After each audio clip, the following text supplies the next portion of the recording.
The story of the mysterious disappearance and tragic death of Elisa Lam made a big splash on the internet. Even Netflix made a documentary about it, what shows the scale of the strangeness of the case.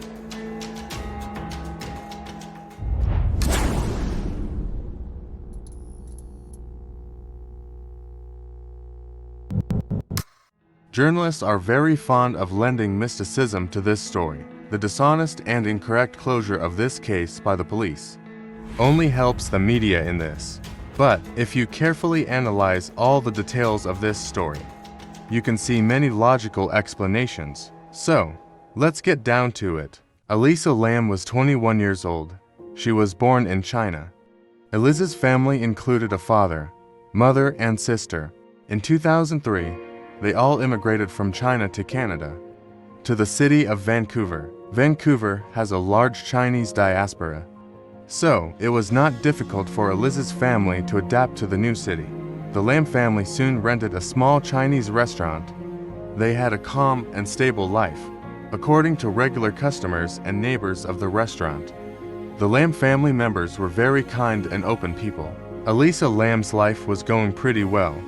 She was a first-year student at the University of British Columbia, which is ranked 40th among all universities in the world. Elisa was fluent in English. On weekends and evenings, Elisa worked part-time in clothing stores and then got a job at a bank. One of her hobbies was travel, which she usually made alone. She visited some of the states and attractions of America alone. Her next dream was to go to Los Angeles to Hollywood. In December 2012, Elisa broke up with her boyfriend. In January 2013, she was awarded the University Christmas Award for being one of the best female students. During the same period, Elisa told her sister that she wanted to go to America again to relax and get rid of the negative experiences associated with the breakup. Moreover, she had enough money for this. Elisa's parents didn't mind her trip. They trusted her because they knew she always behaves good. On January 26th, Elisa arrived in Los Angeles and checked into the Cecil hotels. Choosing this hotel turned out to be the worst decision of her life. Now, it is necessary to tell some details about this hotel. The Cecil Hotel was built in the 1920s for wealthy people and businessmen, but then the owners of the hotel changed the policy of the institution. They began to rent out for a long term and at low prices. After that, the hotel's reputation began to decline very quickly. As a result, Cecil got the status of a cheap hotel less than 3 stars. Afterwards, due to low prices, people of low social status and even marginals began to use the hotel services more and more. Maniacs became part of the hotel's grim fate. They were Richard Ramirez and Jack Unterweger. Richard Ramirez stayed at the hotel several times. This maniac considered himself an adherent of Satanism. He killed 19 people who had nothing in common: men, women, old people, and children. Ramirez often rented rooms in cheap hotels, but he did not kill anyone at the Cecil. Jack Unterweger was a very popular journalist from Europe. He wrote books and introduced a crime show on television. In Vienna, there was an investigation about a maniac who killed prostitutes. Jack wrote articles and helped the police investigate these crimes, which, as it turned out, he committed himself. It turned out that he killed 11 girls. In 1991, Jack stayed at the Cecil Hotel. He killed 3 prostitutes in Los Angeles, but all the murders took place outside the hotel. The hotel was the last shelter of suicides many times. Helen Garney jumped out of a 7th-floor window in 1954. Reason: the woman was seriously ill and tired of fighting. Julia Moore also jumped out of the 8th-floor window in 1962. Reason: difficult financial situation and pregnancy from a man who refused to recognize the child. Pauline Otten jumped out of the 9th-floor window. Reason: a quarrel with her husband. Otten fell onto Giorgio Giannini, who was walking along the sidewalk at the time. They both died at once. Another dark part of the hotel's fate was the murder of a guest. Goldie Osgood was found dead in her room in 1964. She was raped and brutally beaten. This crime was never solved. All these terrible facts of the hotel history will be eagerly used by journalists when another high-profile case comes, the murder of Elisa Lam. Journalists will call the Cecil Hotel a place of evil concentration and paranormal forces. Obviously, the media wants PR and turns a blind eye to logical things. Do not forget that the Cecil Hotel is located near the Skid Row crime area. In the 40s, 50% of Los Angeles crime was committed in this area. Skid Row is the real cancer of the City of Angels. The area have been attracted serial killers. As for suicide, there is also a logical explanation here. The hotel, with very low prices, of course, accommodates people who have financial problems or a disadvantaged lifestyle. This increases the chance that the clients of such a hotel will be people with a bad mental and even criminals. Let's go back to the story with Elisa Lam. Elisa checked into the hotel on January 26th and was going to leave the room on February 1st. According to the hotel staff, Elisa behaved normally. She did not ask anything and spent most of her time outside the hotel. Consequently, the police were unable to establish exactly what Elisa was doing from the 26th to the 29th of January. On January 29th, the girl left a text message on her Tumblr. "I'm staying at a horrible hotel." By horrible, I mean tasteless.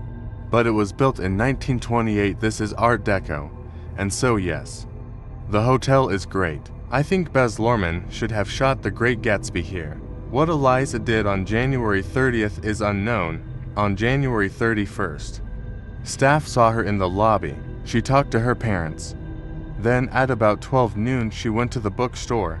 On January 1st, Elisa did not call home. The girl had a very close family relationship. They had an agreement with each other that Elisa should call them every day. Elisa's father waited for the call all day on February 1st.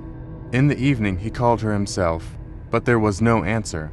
Then he called the reception at about 8 p.m.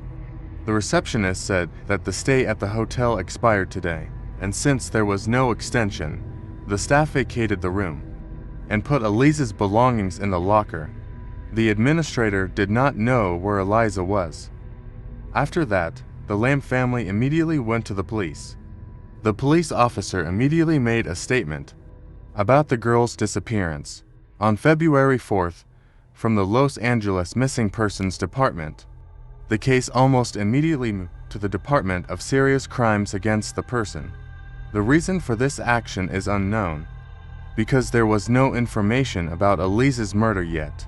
Perhaps the police were proactive, or they found coincidences with past crimes. After that, detectives from the most competent unit took up the case of the disappearance of a young girl. On February 5th, they went to the hotel. On the same day, two dog handlers with dogs were summoned to inspect the building. Even the technical floor was checked. It was possible to reach this floor by elevator, but it is impossible to leave without a special key. The roof was also checked. That was always electronically locked. The opening of this lock was fixed to the alarm panel of the hotel security service. There were no reports of unauthorized opening or breaking of locks. The investigation went on, but Elisa's fate was not clear yet. The detectives took all data of all the hotel cameras, as well as video footage of ATM machines in the lobby of neighboring buildings and footage of street cameras. The detective had to analyze 800 hours of video recordings on January 31st and February 1st. As a result of this search, the police will find something that will shock everyone for a long time. One of the cameras recorded the Elisa in the elevator several hours before her death.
The strangest thing in this story was the video from the elevator.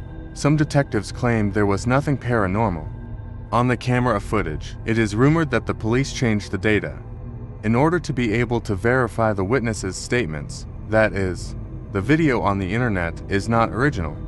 Forensic experts process the video in advance. Some parts of the recording are shown in slow motion, and some in faster. Date and time are hidden.